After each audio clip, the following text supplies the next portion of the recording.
सबको सादर नमस्ते जी। हमारा मुख्य विषय चल रहा है विवेक। विवेक क्या है, आखिर क्यों हमें इस जीवन में विवेक सबसे अत्यंत और सबसे पहली कड़ी मानी गई है। महर्षि ने जब सत्यार्थ प्रकाश में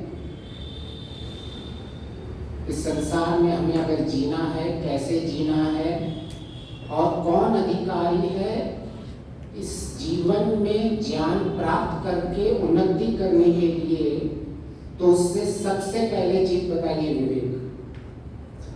अगर हम बहुत सारी डायरेक्शंस में, मल्टी डायरेक्शंस में काम कर रहे हैं और हमें कहाँ से स्टार्ट करना है, हमारे जीवन की प्रगति कैसे होगी, तो सारे काम एक तरफ होते हैं और सबसे पहली बात होती है विवेक। उसके बाद चार चीजें बताई महर्षि जी ने। विवेक के बाद वैराग्य, फिर जो 6 संपत्तियां होनी चाहिए और मुमुक्षुत्व, वो सारे आगे बताया है। वो हम अभी वो सारी चर्चा नहीं कर रहे हैं, लेकिन हम जीवन में अगर आगे बढ़ना चाहते हैं, जीवन में कुछ करना चाहते हैं, तो आखिर मनुष्य की स्टार्टिंग पॉइंट क्या है, तो ये स्टार्टिंग पॉइंट होती है विवेक। और इसी के अंदर आप जैसे देख पा रहे हैं कि ज्ञान तो बहुत प्राप्त हो रहा है और हम उसमें श्रद्धा भी रख रहे हैं, लेकिन वह ज्ञान कैसा होना चाहिए, मुख्य वो है। प्रायः हर प्रस्तुति का एक विषय रहता है। कोई ज्ञान का विषय ले सकता है, कोई कर्म का विषय ले सकता है, कोई उपासना का विषय ले सकता है, कोई उपनिषद, कोई सत्यार्थ प्रकाश, कोई गीता, कोई भी एक विषय हम ले सकते हैं। लेकिन इस प्रस्तुति का विषय क्या है जो मैं इस प्रस्तुति कर रहा हूँ, हम यहाँ कोई विषय नहीं ले रहे, हम मुख्य ये समझने की कोशिश कर रहे हैं कि विषय को कैसे समझा जाए, क्योंकि विषय तो सब जगह उपलब्ध है इस संसार में। विषय महर्षि दयानंद जी थे तो वो ही विषय तब भी उपलब्ध थे जो दूसरे संप्रदायों के बाद उपलब्ध थे। वही मटेरियल उनके पास भी उपलब्ध था, वही उपनिषद थे, वही दर्शन थे, वही वेद थे। ऐसा नहीं था कि भी महर्षि दयानंद जी कहीं कुछ और कोई चीज ढूंढ के लाए थे, समथिंग न्यू, ऐसा कुछ नहीं था। महर्षि दयानंद जी वही चीज देखते थे जो दूसरे संपदा वाले देखते थे, और जितना भी ज्ञान अज्ञान वाले संसाधन और ये सब उपलब्ध है, वही उपलब्ध महर्षि को थे। तो डिफरेंस कहाँ है? डिफरेंस थी उनकी बुद्धि, उनको समझने की प्रक्रिया, क्योंकि मटेरियल वही का वही था। कोई भी मटेरियल ऐसा मटेरियल नहीं था कि जो मटेरियल महर्षि के पास हो और समाज के पास नहीं हो। तो अगर हम उनको अगर डीप में समझने की कोशिश करें तो हमारे लिए विषय इतना इंपॉर्टेंट नहीं हो रहा है आज की दुनिया में। विषय उपलब्धि सब जगह पे है, आपको कहीं भी ये विषय मिल जाएंगे और कोई भी विषय आज बोल देगा, और उस विषय का ज्यादा से ज्यादा सब विषय वही होंगे, यम नियम, जो भी आप सारे 8 अंग ले लो आदि समाधि तक, इससे बाहर कोई ज्यादा कोई विषय ले नहीं पाएगा। लेकिन मुख्य क्या है, क्या हम इन विषयों को कैसे समझा जाए और इन विषयों में किस तरह से बुद्धि को हम केंद्रित करके और इनमें आपस में समन्वय लगा के इनके यथार्थ ज्ञान लें। तो ज्ञान की कमी नहीं है, कर्म की कमी नहीं है, उपासना की कमी नहीं है संसार में, और इनको देने वालों की भी कमी नहीं है। कमी कहाँ पड़ जाती है कि हम इनको समझे कैसे, और इनको समझ के हम जिंदगी में अपने में व्यवहार में कैसे लेके आए, तो वहां है। तो मैं आपको कुछ भी नया नहीं बता रहा, हम सिर्फ वो समझने की कोशिश कर रहे हैं कि ऐसा क्या था हमारे महर्षि दयानंद सरस्वती जी में जो हमें आज उपलब्ध है और जो हमें आगे बढ़ा रहा है, जो हमारी बुद्धि में परिवर्तन कर रहा है और हमें एक बड़े अंधकार से दूर रखा हुआ है जिसने, उसकी बुद्धि कैसी थी, वो क्या कहना चाहता है, वो इंसान वो कैसे चीजों को देखने के लिए प्रेरणा कर रहा है। वरना आज यहाँ कुछ लोग बैठे हुए हैं, किसी किसी जगह पे तो 2.5 लाख लोग जा रहे हैं और उनकी स्थिति कैसी हो रही है आप सब जान रहे हैं, राइट। लेकिन ये कुछ लोग हैं, उनके पास ऐसा क्या है जो वहां 2.5 लाख लोग जा रहे हैं, उनके पास वो नहीं है। वो भटक रहे हैं, एक चरण की धूल के लिए 100 लोग मर रहे हैं। तो ऐसा क्या है महर्षि दयानंद जी जो हमें प्रेरित करना चाहते हैं और हमें उस तरफ देखने के लिए हमको उन्होंने मजबूर किया हुआ है कि आप ऐसी दृष्टि जब तक नहीं रखोगे तब तक वही चीजें उपलब्ध रहेंगी।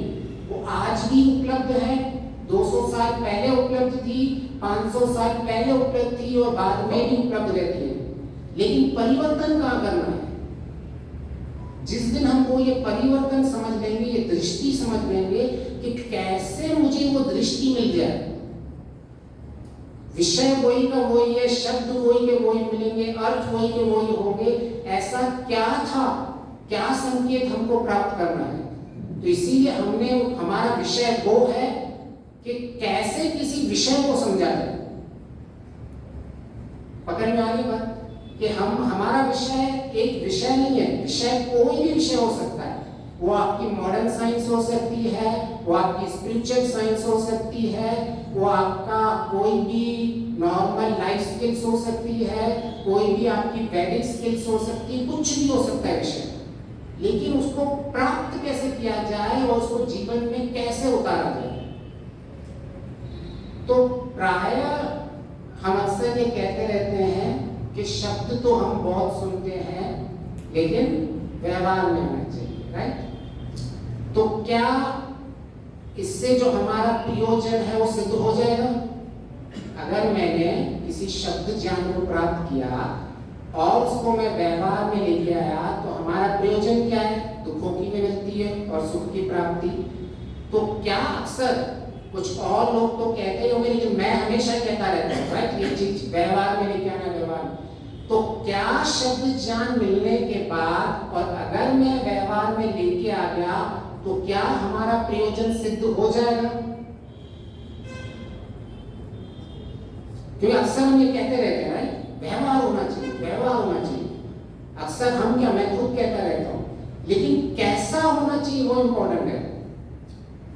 इम्पोर्टेंट वो है कि जब मैं ज्ञान प्राप्त कर रहा हूं और मैं व्यवहार तक जा रहा हूं, इनमें ऐसी क्या कड़ी है जो मुझे महर्षि दिखाना चाहते हैं कि आपका ये ज्ञान है, शब्द ज्ञान है और ये आपका व्यवहार है।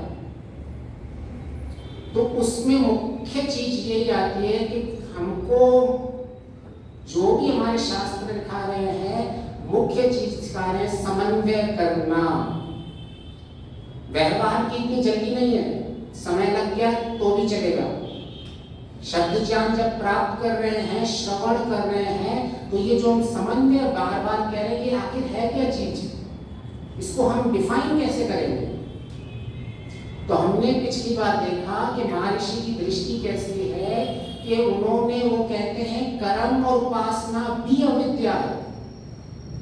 अगर वह शुद्ध ज्ञान नहीं है तो उस कर्म और उपासना में अगर शुद्धि नहीं है तो दोनों को महर्षि अविद्या कह रहे हैं। और ये बहुत बड़ा विचार समाज के सामने उन्होंने प्रस्तुति रखी हुई है।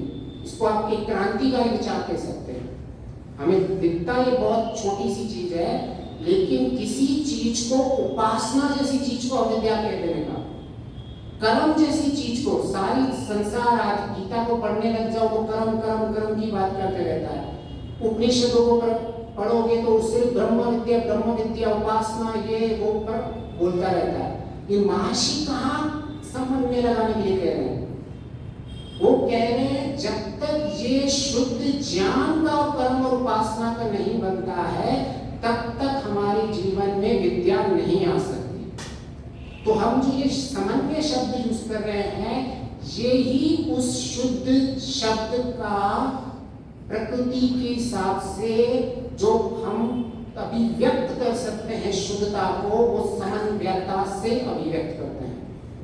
कि आखिर ये शुद्ध क्या है। आप पानी को शुद्ध देख के पता चलता है कि ये शुद्ध पानी है या शुद्ध पानी है, इसमें मिट्टी है।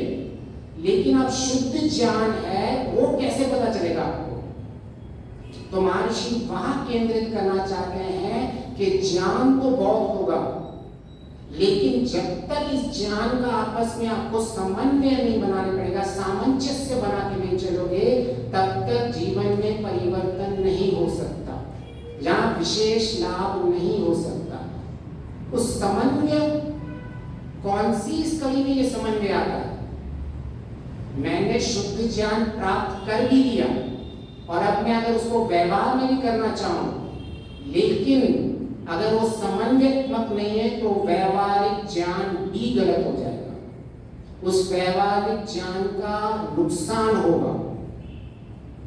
और वो दो कड़ी बीच में जोड़ती हैं श्रवण, जो भी हम ज्ञान सुनते हैं उसके बाद चिंतन, मनन और निधिध्यासन।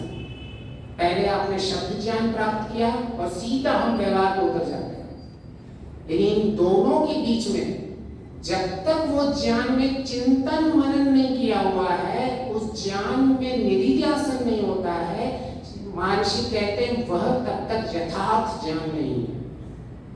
तो प्राय हम इसके पीछे बढ़ जाते हैं, व्यवहार व्यवहार व्यवहार। लेकिन जब ये ऐसा कहता है व्यवहार में कोई लेके आना है, उसके पीछे ये एजम्पशन है कि आप जब व्यवहार लेके आए हो तो आपने उसमें चिंतन मनन किया हुआ है, आपने उसमें निश्चयात्मक ज्ञान लेके आए।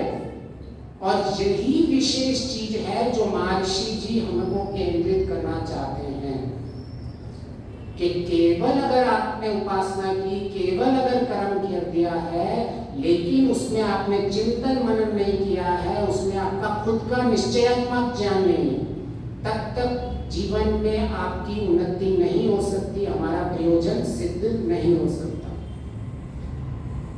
तो ऐसा क्यों हम कह रहे हैं कि केवल सत्य ज्ञान से जीवन के अंदर हम व्यवहार के ऊपर टूट पड़ेंगे तो हमें विशेष लाभ नहीं होगा, हो सकता है हमें नुकसान हो। जैसे कोई भी उदाहरण ले सकते हैं, जैसे कि अगर जैसे कोई नेचुरोपैथी को फॉलो कर रहा है और वो कह रहे हैं मैं तो ये बाहर का जंक फूड नहीं खाता हूँ, मैं तो कच्ची सब्जियां और ये सब कच्चा खाता हूँ। अभी ऐसा कोई इंसान है और उसको लग रहा है कि ये मेरा ज्ञान शुद्ध ज्ञान है, मैं तो कईयों से बहुत अच्छा हूं, लेकिन इस नेचुरोपैथी के मूल में आयुर्वेद जो ये कहता है आप कुछ भी कंज्यूम करो, उसमें आपकी प्रकृति को सबसे पहले देखना है कि आपकी प्रकृति कैसी है।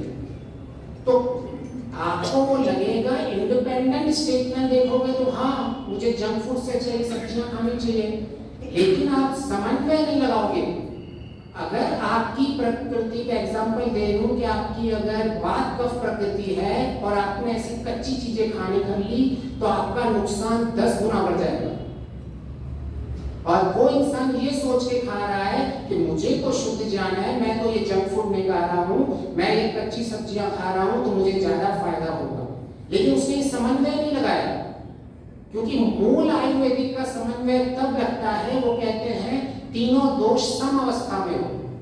लेकिन अगर आपका वात कफ बढ़ा हुआ है, जो पहले से ही ठंड प्रकृति के होते हैं, पहले ही उनके अंदर स्निग्धता जो भी बोल दो और रफनेस ज्यादा होती है, और आपने एक कच्चा खाना कर दिया तो आपके वात कफ को एग्रीवेट कर देगा।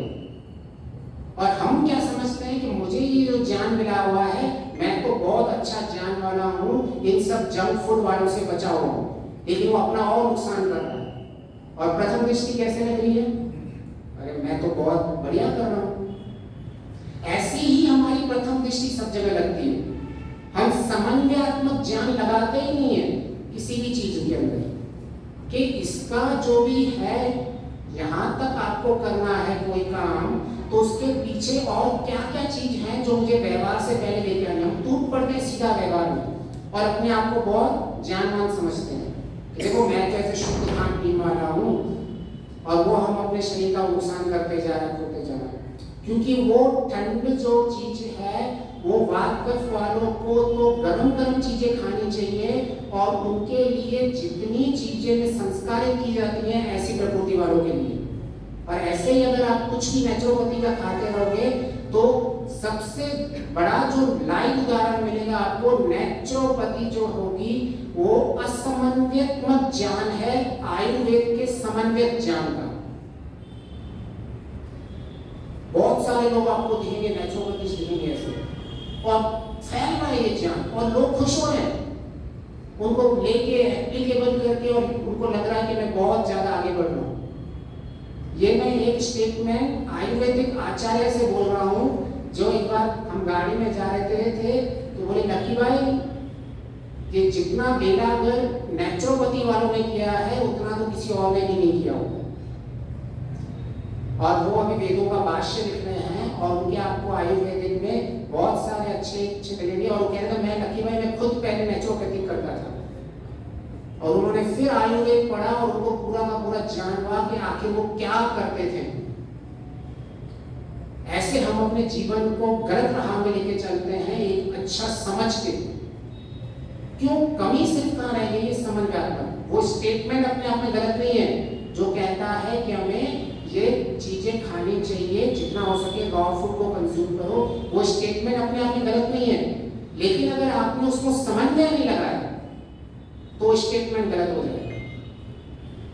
तो इसलिए जो महर्षि की बुद्धि थी, जो ये सत्यार्थ प्रकाश है, वो कोई साधारण ग्रंथ नहीं है। कोई महर्षि ने सब कुछ उसमें लिया हुआ है, मनुस्मृति, उपनिषद, दर्शन सब कुछ लिए हुए हैं। कोई वो अपना एक ही ग्रंथ में अपने आप को कोई सुप्रीम दिखाना नहीं चाहते थे। उनका मुख्य लक्ष्य था कि ये सारी चीजें जब आपके पास आएंगी तो आप बुद्धि में इनको कनेक्ट कैसे कर पा रहे हो। और वही महर्षि दयानंद जी ने हमें आर्य समाज में स्थापित करने की कोशिश की। क्या कम हो कोई प्रॉब्लम नहीं है, लेकिन आपका ज्ञान सिद्धांतिक ज्ञान रहेगा हमेशा। आपका ज्ञान रहेगा वो पूर्ण ज्ञान रहेगा, आपका ज्ञान रहेगा वो यथार्थ ज्ञान रहेगा। आपके पास 2.5 लाख लोग नहीं आएंगे भटके हुए, कुछ लोग आएंगे लेकिन वो ज्ञानात्मक लोग होंगे, उनका ज्ञान जो होगा तत्व ज्ञान की ओर बढ़ता रहेगा। तो जो ये महर्षि कहना चाहते हैं, अगर हमने उसका तात्पर्य नहीं समझने की कोशिश की तो हमारे जीवन भी विफल हो जाएगा। तो ये महर्षि जो हम बुद्धि के ऊपर जितना भी काम कर रहे हैं, हम विषय को दूर रख रहे हैं। हम केवल इस चीज पे ध्यान कर रहे हैं कि किसी भी विषय को मैं समझूं कैसे, क्या ऐसी चीज है। तो सबसे पहले वो चीज है कि आपके खुद का चिंतन मनन और निधिध्यासन होना चाहिए। तभी ही आपको सबके ज्ञान का समन्वय करके आप निर्णय ले सकते हो। वेद भी अगर कहता है और आपने उसको सुन के डायरेक्टली एग्जीक्यूट करने की कोशिश की, अपना चिंतन मनन नहीं किया और अपना आपने निर्णय नहीं किया हुआ है, तो वो ज्ञान भी ज्यादातर लोग फिर फिसल जाते हैं उस मार्ग से। क्यों ऐसा होता है? पहले बहुत कहते हैं वेद वेद वेद, ये उपनिषद सब ऐसे आते हैं कि भाई दुनिया में बदल के रख देंगे, लेकिन उनका कोई निश्चयात्मक ज्ञान नहीं होता है, कोई अपना चिंतन मनन नहीं होता है। तो मुख्य हमें क्या करना है, हम किस चीज के ऊपर देख रहे हैं, हम किसी भी थोड़े से ज्ञान को प्राप्त करें, कैसे हम उनको समझ सकते हैं, कैसे उसकी युक्ति लगेगी, कैसे संगति लगेगी, कैसे उनका जो ज्ञान है वो मैं उसको यथार्थ में अपने जीवन में उतार सकता हूँ, तभी हमें व्यवहार के लिए जाना चाहिए। अदरवाइज हम अपरिपक्व ज्ञान से व्यवहार में उतरेंगे तो हमें नुकसान होने ही वाला है। और ऐसे लोग बहुत सारे हैं जो इस ज्ञान को परिपक्वता, असिद्धांतिक ज्ञान है, मिक्सचर है, मिक्स करते रहते हैं ज्ञान में। तो महर्षि ने हमारे एटलीस्ट आर्य समाज ने ये मेक श्योर किया हुआ कि हम बहुत बड़ी चीजें नहीं करते हैं, लेकिन इस ज्ञान की रक्षा जो की हुई आर्य समाज में, भले कुछ लोग रक्षा कर रहे हैं। कई बार ऐसे सुना में आता है कि आप कर क्या रहे हो, मुक्ति मुक्ति ये बातें कर रहे हो, आपने कर्म में क्या किया। अगर हमने कर्म में कुछ भी नहीं किया हो, अगर हमने सिद्धांतिक ज्ञान की रक्षा करके रखी है, तो हम एक बहुत बड़ा उपकार कर रहे हैं समाज के ऊपर। अगर हमने सिद्धांतिक ज्ञान में मिक्सिंग करना स्टार्ट कर दिया, हमने समझ नहीं पाए उपनिषदों को, हम समझ नहीं पाए महर्षि क्या कहते हैं, और उनका हमने अगर सही तरह से उसको प्रस्तुति नहीं की, तो उसका बहुत सारा नुकसान हो सकता है। क्योंकि ये उपदेश देना, ये जो विशेष कार्य होते हैं, सेना में भर्ती होना, डॉक्टर होना, ये लगता बहुत पुण्य का काम है, लेकिन सबसे ज्यादा रिस्क इन्हीं लोगों को होती है। पाप कर्म यही बढ़ा सकते हैं। शास्त्रों में आया कि जब भी आपको धर्म उपदेश करना है तो आपको बहुत ख्याल रखना है। आप यहाँ दान देते हो, दान के बाद आपका पुण्य कर्म दिखता है, क्योंकि आपको पता है कि मेरे यहाँ बाहर खाना बट रहा है, तो आपका वो पुण्य कर्म बहुत सेफ कर्म है। आपको लग रहा है कि भाई एजुकेशन में जा रही है, आपने वो पुण्य का कर्म, वो रास्ता लिया हुआ है। लेकिन अगर किसी ने उपदेश का रास्ता लिया हुआ है तो बहुत रिस्की है, क्योंकि यहाँ अगर किसी एक भी जने को मैंने असिद्धांतिक बात कह दी तो उसको कई गुना पाप लगेगा। ये इतना इजी नहीं है। ऐसी तरह डॉक्टरों के लिए भी है। अगर डॉक्टर किसी को कहीं कुछ गलत कह कर देता है और गलत उसका ऑपरेशन कर देता है, उसको भी कई गुना, जितना उसको पुण्य मिलना था उससे कई गुना उसको भी दंड मिलता है। ऐसे सैनिक के लिए भी है। सैनिक अगर जो देश के लिए जान दे देता है, तो आई थिंक मनुस्मृति में आया हुआ है, उसको विद्वानों जैसा जन्म किसी विद्वान को मिलता है ना, इतना पुण्य वाला, ऐसा ही किसी सैनिक को मिलता है। लेकिन वही सैनिक अगर गद्दार निकल जाए तो उसको पाप के ऊपर बढ़ाई मिलता है। तो हमें ये चीजें समझनी पड़ेंगी कि महर्षि क्या कहना चाहते हैं, उनका क्या समन्वय लगाना है। अगर हमने उसको सही तरह से संसार में स्थापित नहीं किया तो आज 2.5 लाख लोग हैं, कल 2 करोड़ लोग भी उधर होंगे। तो इस सिद्धांतिक ज्ञान की, समन्वयात्मक ज्ञान की बहुत बड़ी महिमा है, इसे हमें समझना पड़ेगा। कोई चिंता नहीं, कुछ लोग हैं, बहुत लोग इकट्ठा नहीं कर पा रहे हैं, कोई प्रॉब्लम नहीं है। जितने होंगे उनको लेकिन केवल सिद्धांतिक ज्ञान की बात चाहिए। बोलने के लिए तो बहुत कुछ बोला जा सकता है, और अट्रैक्शन करने को होते हैं ना, अट्रैक्ट, सब जगह अट्रैक्ट किए जाते हैं। तो अगर अट्रैक्शन इतना नहीं भी हो रहा है तो कोई बड़ी बात नहीं है, लेकिन सिद्धांत गलत नहीं होने चाहिए। समन्वयात्मक ज्ञान है, उस पर नो कॉम्प्रोमाइज होना चाहिए।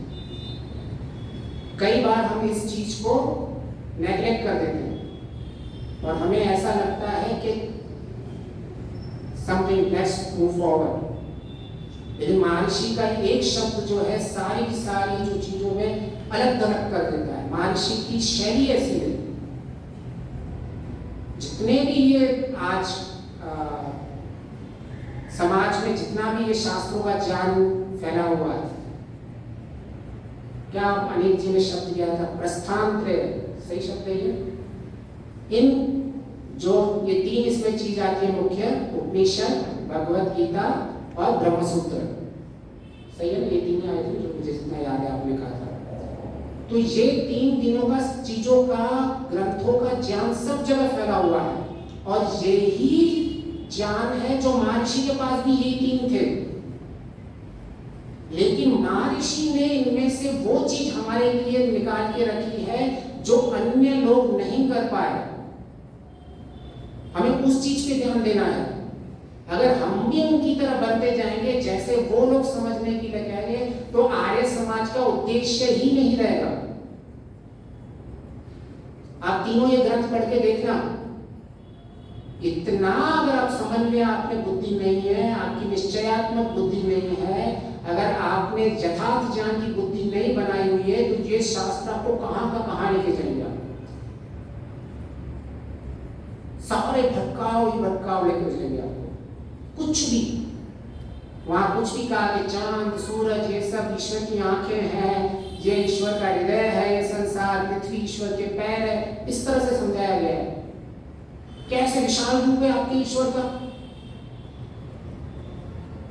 नहीं, ये इन तीनों को, इन शास्त्रों को तो पहले पढ़ना चाहिए, तभी आपको पता चलेगा हमें कि आप, हमें जो इस संसार के अंदर जो अविद्या ज्ञान वाले लोग रहेंगे, उनके ऊपर जो द्वेष आता है, आपको उनको दया नहीं लगेगी कि ये बेचारे कैसे इस मार्ग में चले गए।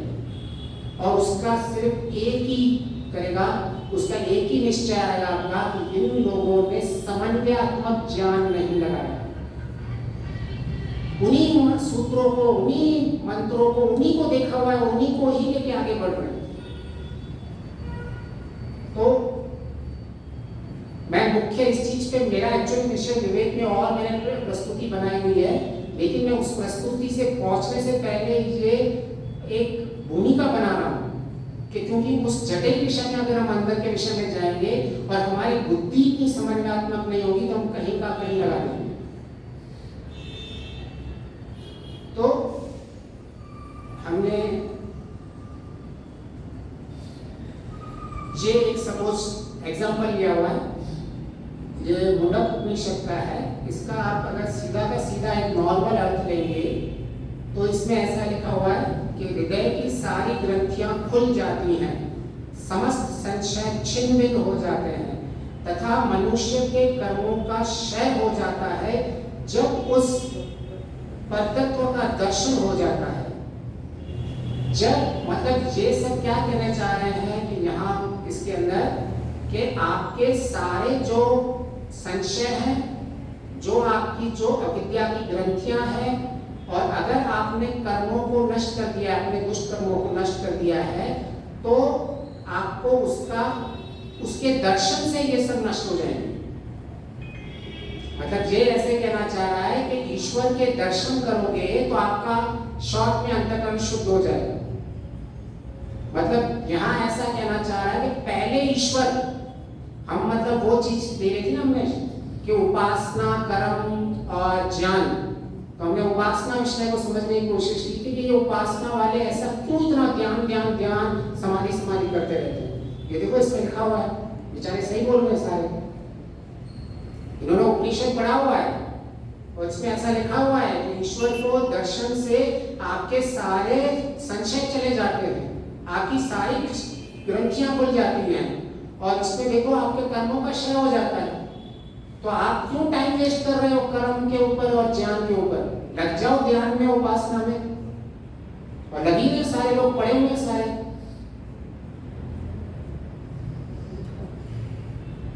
सही है कि नहीं? सही है ना?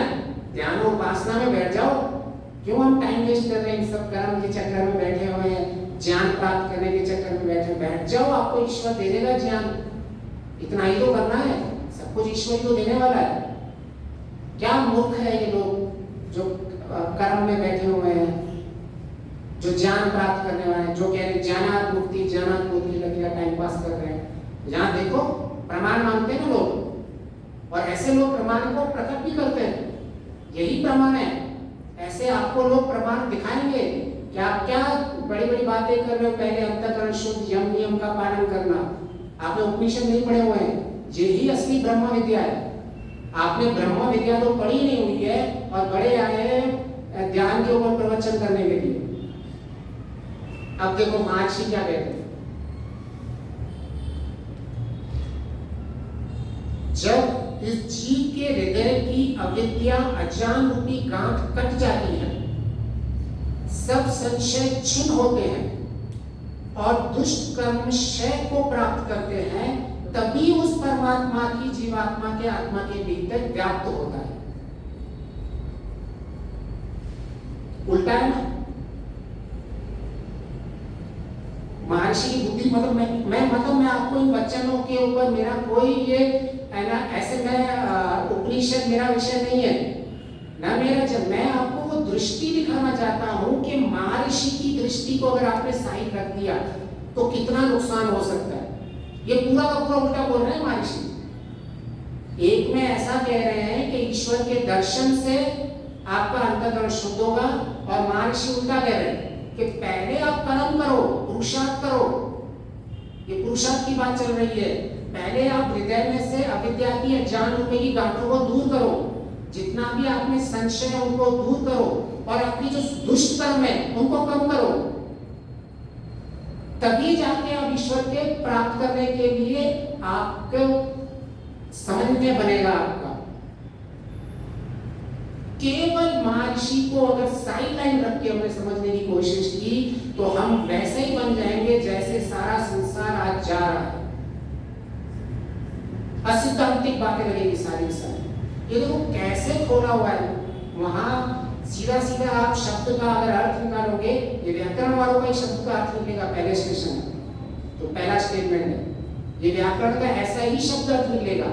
लेकिन आपने व्याकरण पढ़ लिया, आपने ऐसे अर्थ लगाने शुरू कर दिए तो भी पतन की ओर वो इंसान जा रहा है। तो महर्षि की दृष्टि जब तक वो समन्वय, कैसे उन्होंने समन्वय लगाया हुआ है देखिए आप। क्यों पहले यम नियम ये सारे जरूरी रहते हैं, क्यों पहले हम ये सारा एक नियम सारा बनाया हुआ है। तो जब तक हमारा इसीलिए उपासना और कर्म को महर्षि ने अविद्या कहा है, अगर वो शुद्ध ज्ञान युक्त नहीं है। गहराई को समझना पड़ेगा। उपासना में कोई प्रॉब्लम नहीं है, निष्काम कर्म में कोई प्रॉब्लम नहीं है। हमने देखा था ना, पिछली बार हमने किया था, सारी की सारी गीता में अगर हमने एक समन्वय छोड़ दिया तो कृष्ण की गीता कौन सी गीता बन जाती है? कसाई की गीता। आज मैंने कैसे पिछले रखा था, ये केवल ये छोटा सा समन्वय उसने छोड़ दिया था कि इतना सोचने लग गया था कि ये कर्म जो कर रहा हूं ये मेरे कर्तव्य कर्म है, तो मैं वो कसाई हूं, मैं सब करता रहूंगा। उपदेश भी दे रहा है, सब जन महाभारत में आया हुआ है, लेकिन उसने समन्वय भी लगाया हुआ है। ये महर्षि की बुद्धि जो है, जो महर्षि कहना चाहते हैं, महर्षि जिस चीज को पकड़ने की कोशिश कर रहे हैं वो नहीं पकड़ पा रहे। तो हम ये मिस्टेक नहीं करें। हमें सिर्फ इतना ध्यान रखना है कि हम किसी भी ज्ञान को प्राप्त करें तो समन्वयात्मक ज्ञान को प्राप्त करें। कई सारे ज्ञान एक साथ से निकलेंगे, आएगा उपनिषदों में बहुत ऐसा आता है, और ऐसे पढ़ने चाहिए। ये प्रस्थान त्रय ग्रंथों को पढ़ना चाहिए। इन्होंने कैसे लिखा हुआ है, समन्वय लगाया हुआ है कि आप ये सब वेद का ज्ञान जो पढ़ रहे हो, इनको तो ये अपरा विद्या कहते हैं। चारों वेद ये अपरा विद्या है, परा विद्या तो ब्रह्म विद्या है। स्पेशली ये प्रस्थान त्रय, इनका कहना है। वेद, अभी कोई पूछे इनसे कि तीनों कहां से निकले, ये वेद से निकले, तो यद्यपि ये सही बोल रहे हैं कि इसमें ब्रह्म विद्या है, लेकिन ये जो केवल बीच में आ जाता है ना, जो समन्वय का ऑपोजिट है, वो बहुत खतरनाक होता है संसार में। जो ये केवल ऐसा ही करने से ऐसा होता है, केवल ऐसे से ही ऐसा होता है, ये जो लोग बोलते हैं ना, ये लोग बहुत, कि जो समन्वय शक्ति है वो कम होती है।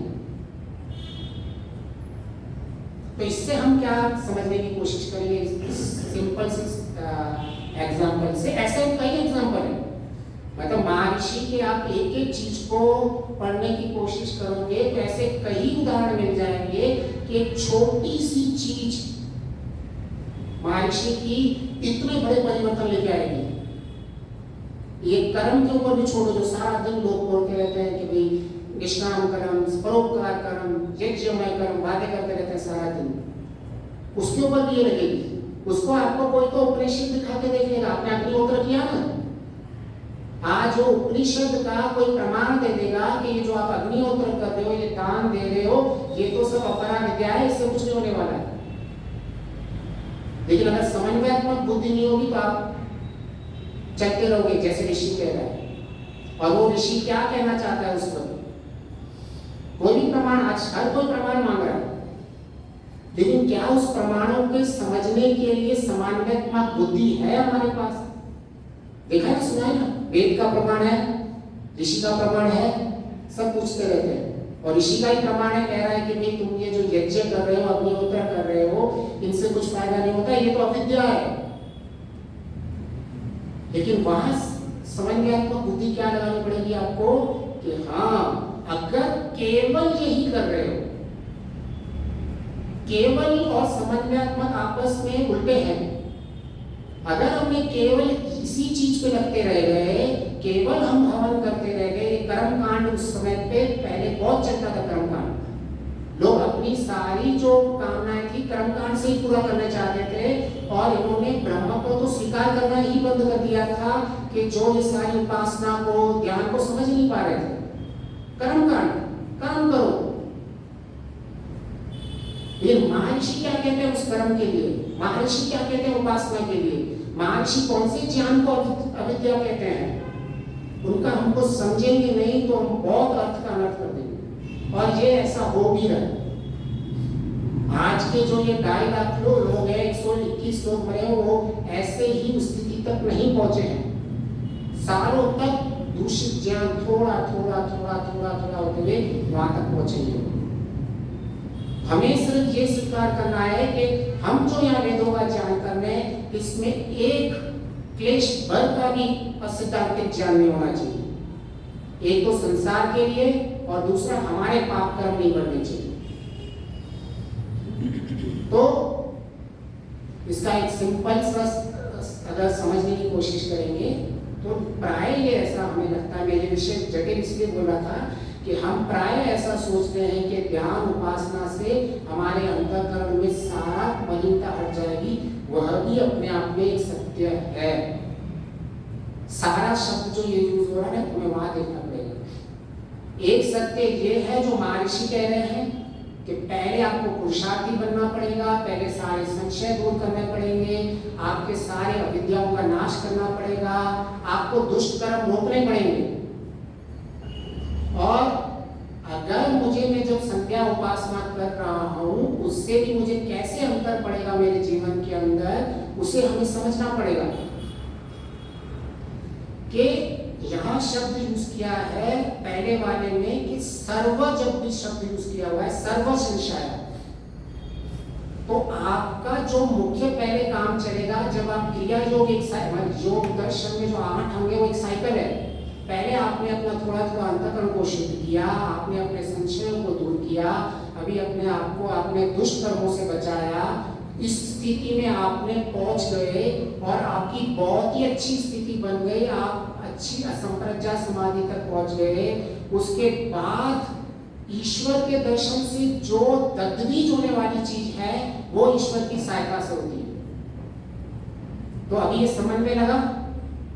पहले तो एक लोग थे कि केवल यही मानते थे कि भाई आप कर्म करो, अंतःकरण को शुद्ध करो, ईश्वर की उपासना में कुछ नहीं होता है।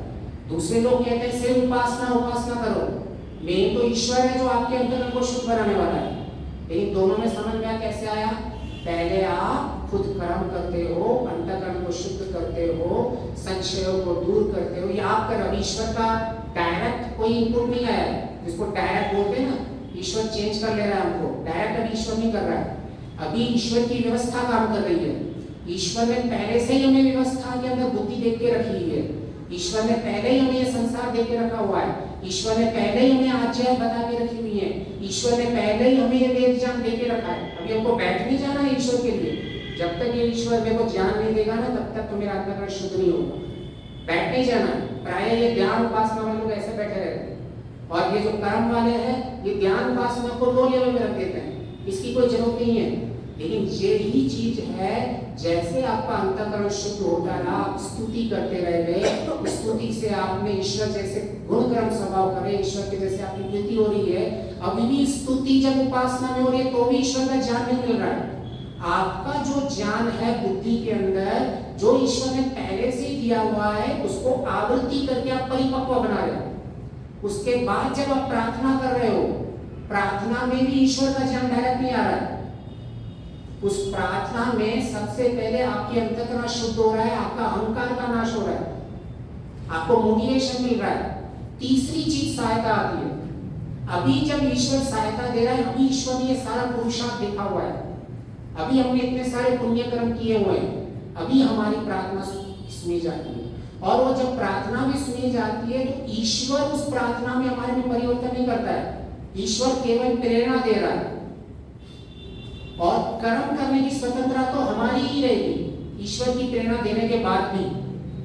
तो ईश्वर जब प्रार्थना से हमको, जब हम स्तुति कर रहे हैं, प्रार्थना कर रहे हैं, तो कब हमें ईश्वर की सहायता मिलती है? ये हमें ज्ञान पूर्ण होना चाहिए, जो महर्षि कह रहे हैं।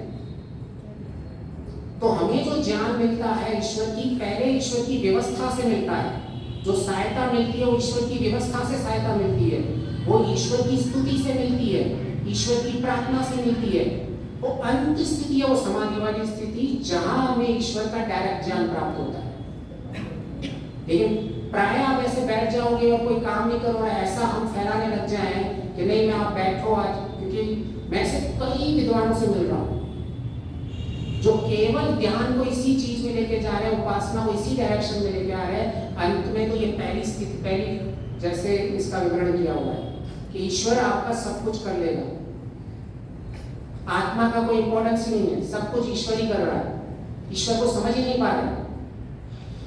अगर मैं अभी कुछ बोल रहा हूँ, अगर मेरा कुछ अभी गला सूख रहा होगा, तो अगर माता जी कहती है कि भरत को पानी पहन के आओ, तो मैं क्या कहूँगा, देखो मेरा गला सूख गया है तो ईश्वर की कृपा है। और ये जो लोग कर्म कर रहे हैं, जिनके मन में ये उठा, जो मुझे ये पानी लेके आएगा अभी, वो उनका कर्म था ना, स्वतंत्र कर्म। लेकिन आप हर चीज में ईश्वर की कृपा समझ के लेके आओगे, तो इसका मतलब आप ईश्वर का अनादर कर रहे हो। ईश्वर वैसा है ही नहीं जैसे आप सोच के हम बैठे हुए हैं सारे। हर चीज ईश्वर के ऊपर छोड़ दिए, हर बीच में ईश्वर ईश्वर ईश्वर। ईश्वर का सही स्वरूप हम समझ ही नहीं पा रहे। हाँ, ईश्वर प्रेरणा देता है, ईश्वर ने पहले से ही मुझे बहुत कुछ दे के रखा हुआ है, ईश्वर की आज्ञाओं से ही मैं अभी प्रवचन दे रहा हूं। और ईश्वर इसमें कई चीजों में निमित्त कारण है, उसकी कोई मना नहीं कर रहा है। लेकिन आप व्यवहार कैसे करोगे? पानी मुझे वो भरत आके लेके दे रहा है, लेकिन मैं जो धन्यवाद कर रहा हूँ ईश्वर का कर रहा हूँ, तो मैंने उस इंसान के ऊपर अन्याय किया कि नहीं किया? जो मेरी सेवा कर रहा है, मैं उसको क्रेडिट नहीं दे रहा हूँ, केवल एक को क्रेडिट दे रहा हूँ। क्या सोच के कि निमित्त कारण तो ईश्वर है। वो बेचारा पुरुषार्थ कर रहा है, वो एक स्वतंत्र आत्मा है, स्वतंत्र उसके दिमाग में आया, उसको प्रेरणा भी हो भी सकती है, तो कैसे इसका निर्णय करेंगे हम? तो ऐसे अगर हम ईश्वर को, ईश्वर के ऊपर ऐसा अधूरा ज्ञान, ऐसा सारा दिन बोलते ईश्वर तेरी दया, ईश्वर तेरी दया, और कोई ऐसा पुरुषार्थ नहीं है, तो ऐसे ईश्वर को जब तक हमने, अंधभक्त केवल वो नहीं थे जो 2.5 लाख लोग थे, अंधभक्त वो भी है जिसके पीछे ईश्वर नहीं है और उसको कहते हैं नहीं मेरी तो श्रद्धा है, अति श्रद्धा है। ईश्वर का आप अपमान करके उससे श्रद्धा लोगे। ईश्वर की एक होती है स्तुति, एक होती है ईश्वर की निंदा। जहां उस इंसान का कर्तव्य बन रहा है, जहां वो इंसान काम कर रहा है, जहां एक स्वतंत्र आत्मा काम कर रही है, आप तो उसको वैल्यू नहीं दोगे और आपका सारा व्यवहार बिगड़ जाएगा। और वो इंसान की क्रेडिट एक्सपेक्ट कर रहा है जो काम कर रहा है, उसमें आप ऐसे कैसे कर सकते हो कि अगर ईश्वर ने उसको बुद्धि नहीं दी होती, अगर ईश्वर ने ये पृथ्वी नहीं दी होती, ये ईश्वर ने अगर समाज नहीं बनाया होता, तो वो कैसे काम करता? वो एक चीज में वो सत्य है, लेकिन वो एक स्वतंत्र का आत्मा है, जो स्वतंत्र आत्मा ने मुझे आके पानी दिया हुआ है। आपने ईश्वर को, अगर उसमें ईश्वर का कर्तव्य मान रहे हैं, तो इसका मतलब आपने ईश्वर की न्याय व्यवस्था पे प्रश्न खड़ा कर दिया, जो न्याय व्यवस्था उसको स्वतंत्र बना रही है। इसका मतलब आपने सारा का सारा ज्ञान है, उसमें आपने ईश्वर के ज्ञान को खंडित कर दिया, अपमान कर दिया ईश्वर के ज्ञान को। जो मुख्य ईश्वर ने आत्मा को स्वतंत्र बनाया हुआ है, उसके ऊपर ही तो सारी कर्मफल व्यवस्था है हमारी। इसका मतलब आप सारी की सारी ईश्वर की कर्मफल व्यवस्था को नकार रहे हो। एक छोटा सा जो अगर हम जीवन के अंदर ये समन्वय नहीं लगा पा रहे, तो अपना पुरुषार्थ और ईश्वर की सहायता दोनों साथ में चलती रहती है, ये दोनों का समन्वय लगाना पड़ेगा। अगर मनुष्य का पुरुषार्थ नहीं समझ पा रहे हैं, स्वतंत्र आत्मा का पुरुषार्थ समझ नहीं पा रहे हैं, और केवल ईश्वर के, तो ये जो अद्वैतवाद था ये ऐसे ही नहीं आया है संसार में। नहीं तो बस दृष्टि में परिवर्तन था शंकराचार्य जी की और महर्षि दयानंद की ओर। शंकराचार्य क्या कर रहे थे? सबका कारण ईश्वर, उपादान कारण भी ईश्वर, निमित्त कारण भी ईश्वर। लेकिन महर्षि दयानंद जी ने दोनों में डिफरेंस किया, नहीं, आपको जहां निमित्त कारण ईश्वर है वहां निमित्त कारण ईश्वर को मानना पड़ेगा, जहां उपादान कारण ईश्वर नहीं है वहां ईश्वर को नहीं मानना है आपको, नहीं तो ईश्वर की निंदा हो जाएगी, ईश्वर का अपमान हो जाएगा। उपनिषद में ऐसा आएगा, ईश्वर के प्रकाश से सूर्य का प्रकाश, सूर्य के प्रकाश से चंद्र का प्रकाश। ये महर्षि हैं जो कह रहे हैं कि ईश्वर का प्रकाश मतलब क्या। वो कह रहे हैं ईश्वर का तेज, ईश्वर का ज्ञान, वहां ज्ञान है मुख्य। ऐसा कोई ईश्वर में प्रकाश नहीं होता है। तो जब तक हम इन चीजों में समझेंगे नहीं, हम यथार्थ ज्ञान नहीं करेंगे, तब तक हम इस जीवन में समन्वयात्मक बुद्धि लगानी है, ऋषि दयानंद की बुद्धि लगानी होगी। यही आर्य समाज का एक सच्ची, अगर किसी को रिटर्न करना है महर्षि दयानंद को, तो उसके जो भी सिद्धांत थे उन सिद्धांतों को स्थापित करना ही इसका मुख्य काम है। बाकी ये सारे हमारे गौण काम है। कंपैरेटिव बोल रहा हूँ, सारे हमारे मुख्य है कंपैरेटिव। अगर हमने सिद्धांतों को बचा नहीं रखा हुआ तो आपका बहुत बहुत धन्यवाद। अगर आगे इसको हम शंका को आगे देंगे, और डीप में है, इसको हम और डीप में लेके जा सकते हैं, लेकिन हम एग्जाम्पल लेके चलेंगे। और प्योर आपके पास भी कोई मेरे ख्याल से प्रश्न उत्तर का समय चला हो गया, नहीं तो मैं पूछ सकते थे। अभी प्रश्न उत्तर का नहीं है समय, आज तो नहीं है, हम कभी आगे ले सकते हैं। आपका बहुत बहुत धन्यवाद।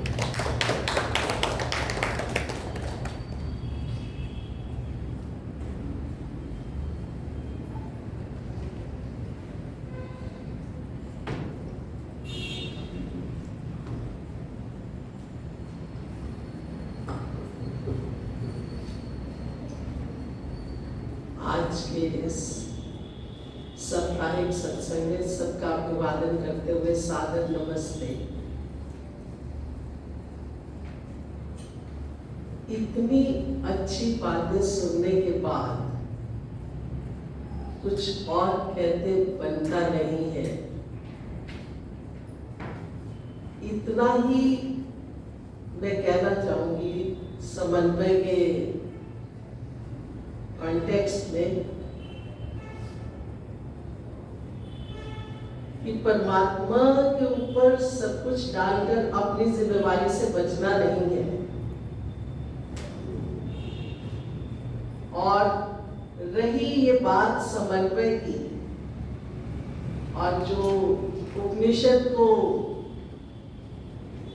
कुछ लोग बहुत महत्व देकर कि ब्रह्म विद्या ही यही है, ब्रह्म विद्या जाननी है तो उपनिषद ही पढ़ो, वेद तो सब अपरा विद्या है। उपनिषद आए कहां से?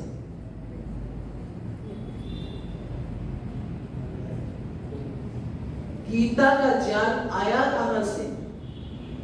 आज मुख्यतः लोग किसको सबसे ज्यादा इंपॉर्टेंस किसकी है आजकल? गीता। झूठ बोले सच बोले जो भी कुछ करे, गीता के ऊपर हाथ रखकर कहता हूं। और फिर उपनिषद। उपनिषद का सही अर्थ समझना, वहां पर समन्वय आ रहा है।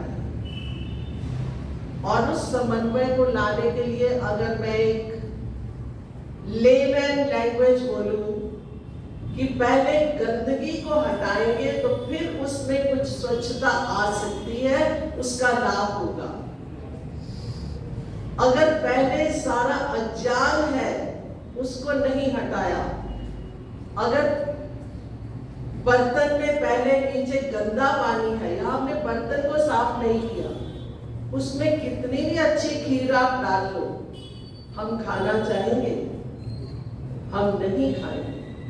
ठीक उसी तरह से पहले अपने ज्ञान को शुद्ध पवित्र करना, और उसके लिए जो ये बहुत इंटरेस्टिंग एग्जाम्पल मुंडक उपनिषद का,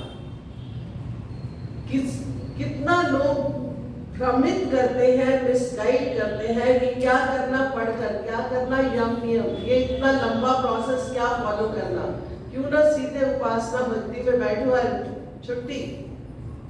जब अंदर शुद्धि नहीं है तो भक्ति उपासना होगी कैसे? तो बहुत अच्छे से इसने समझाया है।